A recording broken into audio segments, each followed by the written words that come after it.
Good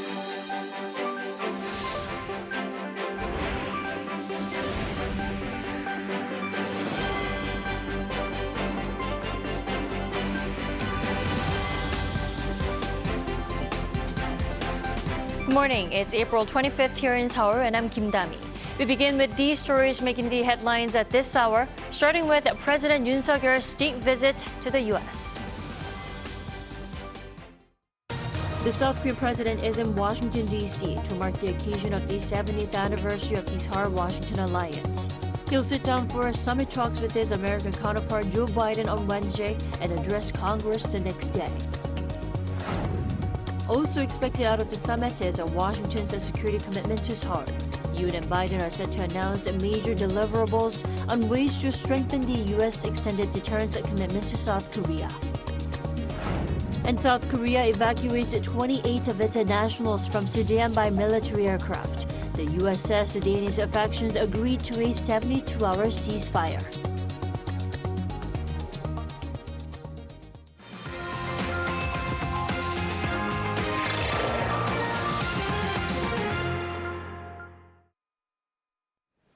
President Yoon Suk-yeol landed in Washington, D.C. on Monday local time, beginning his itinerary through which he aims to bring the South Korean and American societies closer together. Our correspondent Oh Soo-young, who is traveling with the president, reports from the U.S. Capitol. As the self-professed #1 salesman of South Korea, President Yoon Suk-yeol hit the ground running in Washington, D.C. on Monday afternoon, securing an investment of some $2.5 billion by global content platform Netflix in a meeting with the firm's CEO Ted Sarandos. 이번 투자는 대한민국 콘텐츠 산업과 창작자 그리고 넷플릭스 모두에게 큰 기회가 될 것입니다. 넷플릭스의 파격적인 투자 결정을 진심으로 환영합니다. The investment will be used for creating Korean content over a stretch of 4 years. I have no doubt that our investment will strengthen our long-term partnership with Korea and Korea's creative ecosystem. We are deepening our partnership with the Korea creative industry, which has produced such amazing hits as Squid Game, The Glory, Physical 100. With the partnership, we will continue to grow with the local industry while sharing the joy of entertainment with Korean storytellers and their fans around the world. This comes as part of Yoon's mission to broaden and deepen bilateral ties in areas beyond traditional security. Stepping off Air Force One, President Yoon Suk-yeol began a state visit to the United States on Monday, showing how the two countries' relations have evolved over the past 70 years, from the Mutual Defense Treaty in 1953 to a much broader economic, cultural and technological cooperation. The theme of his stateside visit is the alliance in action towards the future. During a summit with President Joe Biden on Wednesday, the two leaders will not only address security issues to deter against North Korea's growing nuclear and missile threats, they are also expected to discuss ways to address a host of shared challenges and opportunities, with the goal of improving economic security through value-based cooperation. On that note, Yoon will attend events to foster partnerships in key strategic areas, including an investment forum and business roundtable focusing on advanced technologies, and a video content forum hosted by the Motion Picture Association. Going beyond the usual diplomatic outreach, the president will aim to encourage closer people-to-people exchanges across various sectors of society, speaking with not only state dignitaries, local politicians and business leaders, but also academics, scientists and students.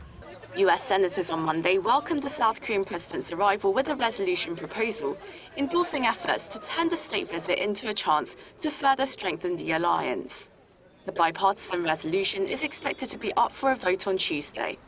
During his time in the land of the free, Yoon will emphasize the two societies' shared values of freedom, liberal democracy and human rights as the basis of their ever-tightening alliance. Oh Soo-young, Arirang News, Washington, D.C. And we can also expect President Yoon and Biden to announce a host of new deals with a statement on extended deterrence likely. According to U.S. National Security Advisor Jake Sullivan on Monday, the two leaders will announce major deliverables, including extended deterrence, as President Biden seeks to reinforce U.S. extended deterrence commitments to South Korea amid increasing threats from North Korea. The statement, according to Sullivan, will send a very clear and demonstrable signal of the U.S. credibility. Sullivan added that new deals will address Seoul-Washington's cyber cooperation, climate mitigation, foreign assistance, investment, and strengthening person-to-person ties. Seoul and Washington, for the first time ever, have simultaneously slapped independent sanctions on the same targets in the cyber sector. This is part of the latest efforts to cut off North Korea's source of funding for the regime's weapons programs through illegal cyber activities. Our Choi Soo-hyung reports. South Korea and the United States on Monday decided together to impose independent sanctions on North Korean individual Shim Hyun-sop. Shim has been involved in supporting North Korea's illegal cyber activities to raise funds for the regime's nuclear and missile development. This is the first time that Seoul and Washington have both simultaneously imposed sanctions on the same individual in the cyber field. The measure was taken based on close cooperation between the two allies to effectively block North Korea's illegal cyber activities. Shim Hyun-sop is affiliated with the North Korea Kwangsun Banking Corporation, an organization that was subject to sanction by the UN Security Council in 2016. Shim is accused of creating anonymous accounts and money laundering to procure funds for North Korea's nuclear missile development. He laundered millions of dollars of illegal funds, including cryptocurrencies obtained by North Korean IT personnel who violated UN resolutions by residing overseas illegally and financially supported them, contributing to North Korea's illegal cyber activities and procurement of weapons of mass destruction. This is the sixth round of sanctions against North Korea under the Yoon administration. With this, the South Korean government has targeted 36 individuals and 41 institutions since October last year. Both South Korea and the U.S. have reduced damages by freezing and confiscating cryptocurrencies that North Korea has stolen. They have worked closely with the private sector to block the anonymous accounts of North Korean IT personnel and to recover some of their illegal profits. According to Ministry of Foreign Affairs, South Korea will further strengthen cooperation with allied countries such as the U.S. and the private sector to block any future North Korea's illegal foreign currency earnings, including illegal cyber activities. Choi Soo-hyung, Arirang News. Now, with the state visit underway, the scenes around the U.S. Capitol make it clear that President Yoon Suk-yeol is in town. Our Kim Do-yeon takes us around the city. On Monday, South Korean flags were flying in parts of D.C. alongside the U.S. and District of Columbia flags. President Yoon Suk-yeol's state visit, the first one in 12 years for a South Korean president, has begun. This is the second state visit hosted by President Biden, the first foreign leader from the Asia-Pacific. The South Korea-U.S. alliance is the most successful alliance in the world history. The two overcame much through economic development and democratization. As previous South Korean leaders have in the past, President Yoon will be staying at the presidential guest house, also known as Blair House. You can see it is now under heavy security with a large South Korean flag on display, a reference to the occupants for the next 4 days. And it's not just the scenes in the vicinity of Pennsylvania Avenue that are special. To celebrate the milestone 70th anniversary of the two countries' alliance, South Korean government-run buildings have put up special pictures. At Embassy Row, Washington, D.C.'s Korean Culture Center is displaying an image of a South Korean soldier from 2023 and a U.S. soldier from 1953 holding flags side by side. Underneath, it reads freedom and solidarity, the core value that the two countries have formed their alliance on. Deep in the heart of D.C., the old Korean legation on Logan Circle is also showing a smaller version. According to an official at this Horse Top office, these setups have been planned to remind the two countries of the past as well as to plan out a future together with the same spirit. The White House has also been busy preparing for the state dinner that follows the summit on Wednesday. For the main chef who will oversee the food served, the White House has chosen Edward Lee, a Korean-American chef. According to his recent interviews with local media, he is expected to merge Korean and American dishes to celebrate the alliance. As for the entertainment, there will be performances by Broadway stars including Norm Lewis. Kim Do-yeon, Arirang News, Washington, D.C.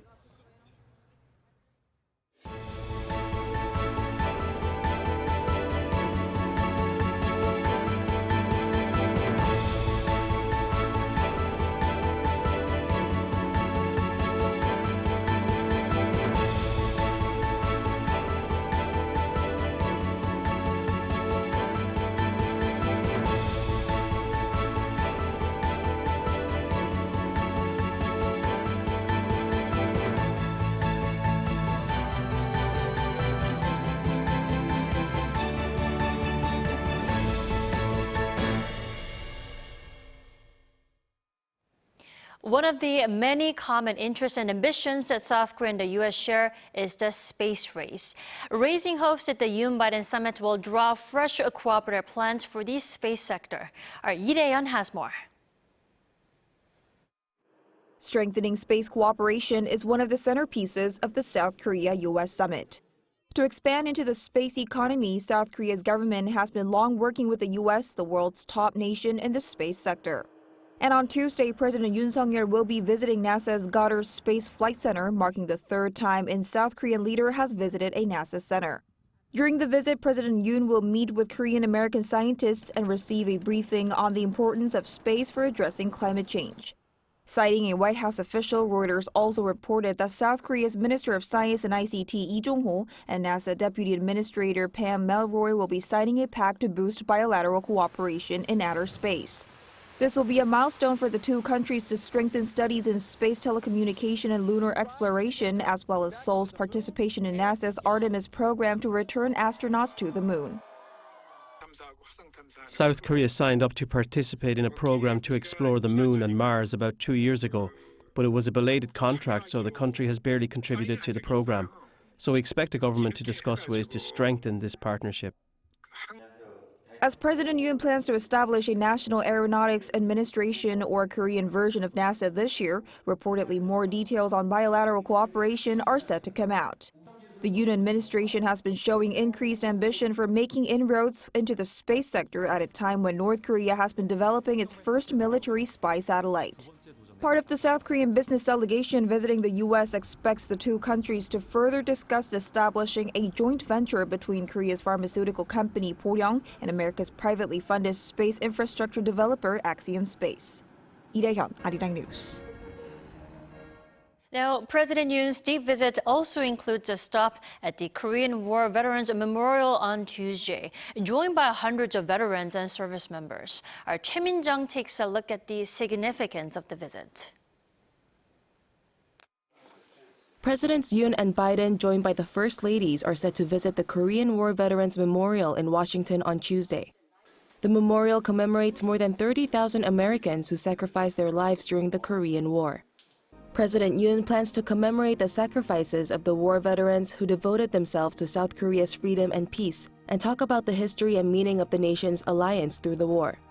He is also expected to underline the importance of advancing the alliance into the future.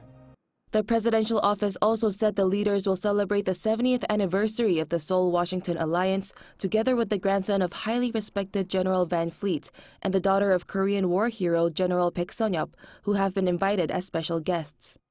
President Yoon is scheduled to hold a thank you lunch with 300 figures that represent the past, present, and future of the Seoul-Washington alliance. They include Korean War veterans, families of the bereaved, and service members of the United States Forces Korea. Yoon will also be awarding the Taeguk Order of Military Merit to 3 Americans who fought for South Korea in the Korean War. This is the highest decoration for military bravery and valor awarded by the South Korean government.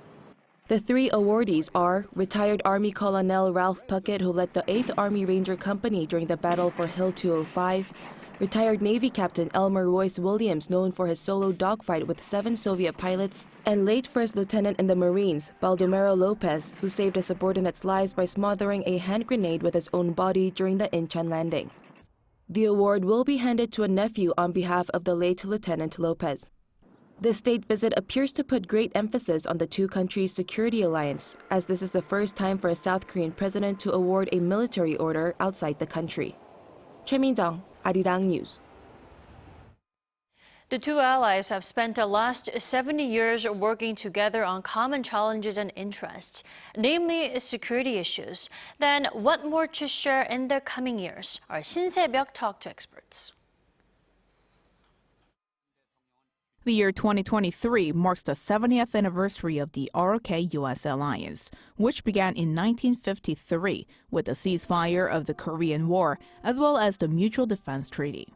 Over the past 7 decades, the alliance's core interest has centered around ensuring security on the Korean peninsula while countering continuous threats from North Korea, as well as the rise of China. One expert explains that the longevity of the alliance comes from a sense of need on both sides. The U.S. is able to lower the risk of major conflicts, while South Korea can promote peace in the region. If there's an American presence in this part of the world, then that has the effect of tamping down, making it less likely that there will be conflict emerging among different countries. There's an American presence here that can have an effect that can promote both peace and democracy. However, these days, the two allies are striving to broaden their cooperation beyond security. During the first Yoon-Biden summit in May last year, the two presidents agreed to upgrade their bilateral relations to a global comprehensive strategic alliance. This means the two allies are committed to further broadening their traditional security alliance to encompass other sectors such as the economy and tech. While the two are working together to deepen their partnership in the coming years, the same expert points out that South Korea may face a balancing act between the U.S. and China amid the growing geopolitical divide. Politically, Korea has very close affinities with the U.S., yet geographically, of course, and historically, Korea has very strong connections with China that also continue in the economy. The efforts to navigate that balance are unending. Though South Korea faces such a daunting task, the expert says the U.S. is only to become even more a valuable partner in line with South Korea's growing presence on the global stage. As Korea's position in the world has changed, I think that has rendered South Korea to be much more of a partner with the United States in dealing with a lot of bigger global issues: environmental degradation, and climate change, species extinction. In the years to come, the partnership between the two countries will continue to evolve and deepen, not just in terms of traditional security issues, but also in tackling the world's most pressing challenges. Shin Se-byuk, Arirang News.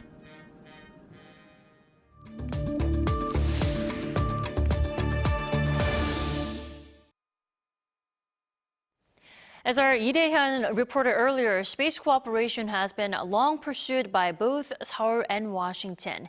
And talks on this specific topic have been near the top of the agenda for the leaders of the two allies. For more, let's turn to Kang Sung-ju. He's a researcher at Gwacheon National Science Museum. Welcome to the program. Thank you for having me. Good morning. First off, why is it that the two countries feel the need to put their heads together, again, cooperate in the field of space and the space industry? Why is it so much emphasis being put on space? Some of the most important reasons include the space security and space security capabilities and strengthen their economic ties as well as diplomatic relations. And we cannot ignore the development of the new space technologies. Due to the increased risk of the North Korea, space security became major issues such as communications and surveillance. By cooperating in space security, the U.S. and South Korea can better protect their interest in space. And the space industry is a growing market for both countries, so this could lead to new jobs and economic growth in both countries, as well as the diplomatic relations build trust between two countries.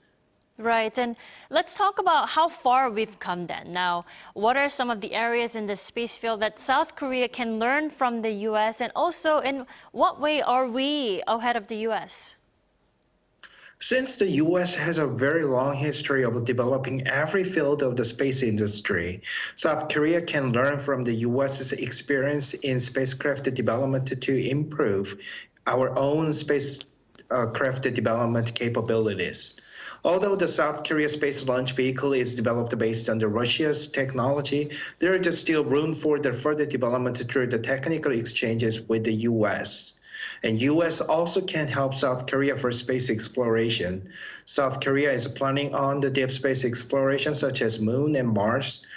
And U.S.'s experience on space exploration can help us to plan our own space exploration missions. In fact, there are not many areas where Korea is ahead of the U.S., especially in the space field. But based on our ability to do well, we can say that we are ahead in new fields such as polarized lunar surface observation and deep space internet, which was tested on the Danuri, our own lunar exploration, because we're the only one has tried it yet. Right. Lots of cooperation expected because there are so many fields to be shared and given, right?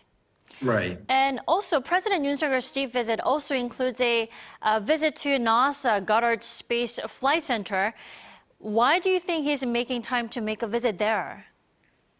This visit to NASA demonstrates the importance of the space field among President Yoon's many political policies. During the summit of the two leaders last year, they expressed their determination to strengthen bilateral collaboration in space exploration, space technology, and the space industry. So the visit to NASA Goddard Space Flight Center is symbolic of a broadening cooperation in the space field and more specifically in the future, demonstrating Korea's commitment to space exploration, such as Korean Lunar Lander project, which is scheduled to launch in 2031. There are many projects that two countries should collaborate, such as Artemis project and developing KPS, which is Korean version of the GPS. So I think this visit is to show President Yoon's sincerity in space development. Right. Lots of interesting and exciting projects that both countries can cooperate and collaborate, like you said. Right. All right. Thank you so much for your time and insight this morning. Thank you.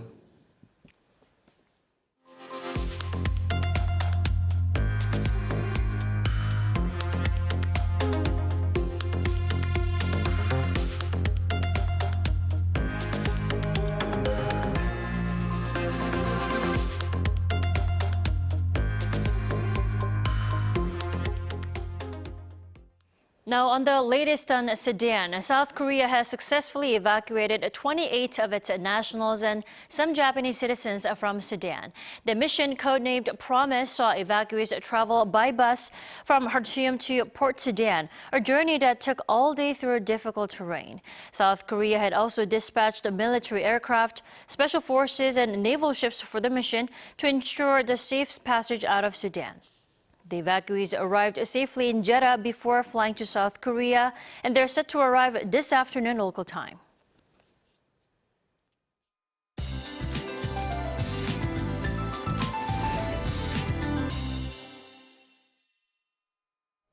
Good morning.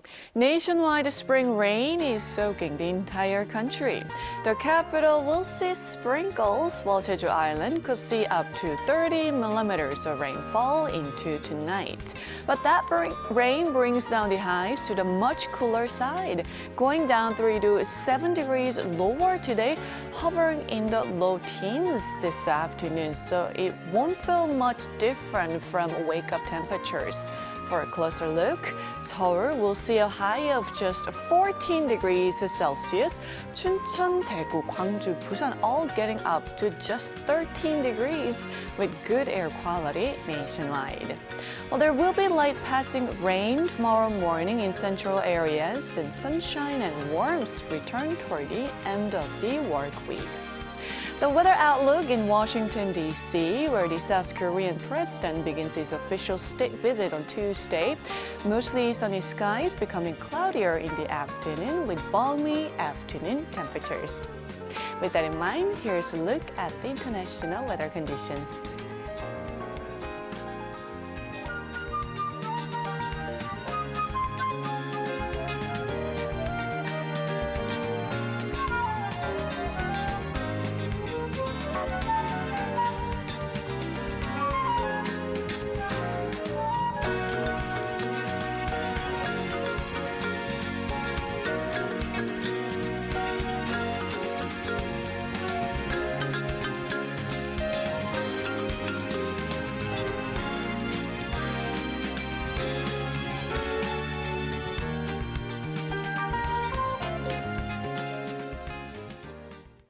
That wraps up today's New Day at Arirang. Thanks for watching.